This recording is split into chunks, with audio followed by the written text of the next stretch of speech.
السلام عليكم الاخوان الاخوات، نتمنى تكونوا بخير وعلى خير ان شاء الله. اليوم جينا نقدم لكم ورقه ديال البسطيله اللي هي سهله وبمكونات جد بسيطه وبطريقه ناجحه 100%. اول حاجه غادي يكون عندنا كاس ديال الدقيق وكاس ديال الماء وقبصه ديال الملح.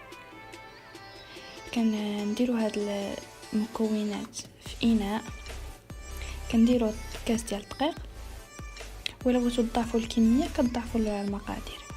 كنديروا كاس ديال الدقيق ونزيدو عليه كاس ديال الماء ونديروا قبيصه ديال الملح. من بعد كنخلطوا هاد المكونات مزيان، كنحاولوا نحركوا مزيان باش ما نخليو حتى الكويره ديال الدقيق.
من بعد ما طحنا بالميكسور مزيان حتى كنتاكدوا ان الخليط تمازج مزيان، كنجيبوا صفايه كنصفيو باش كنوليو نتاكدوا ان ما داز لينا حتى شي كويره ديال الطحين.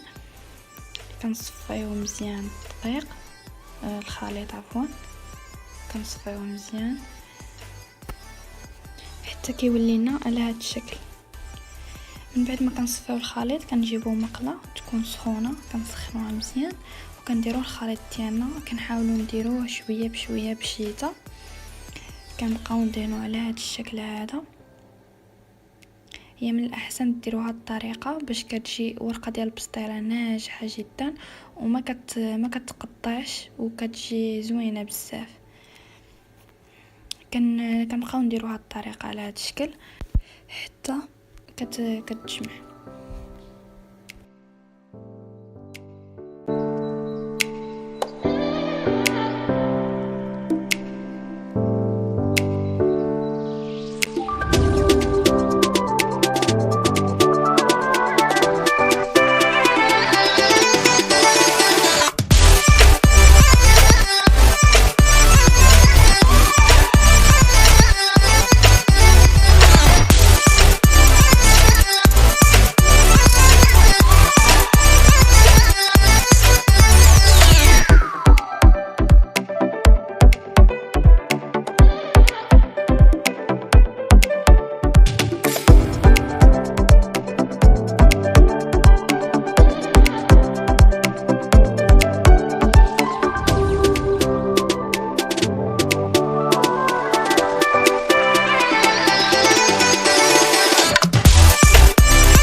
بعد ما كتقصح لنا الورقه ديال البسطيله مع الجناب كنحسوا بها طابت، كنجبدوا شويه مع الجنب كنشوفوها انها طابت وشدت راسها.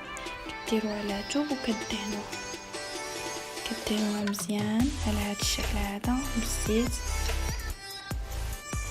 كتخليوها هكا كترتاح.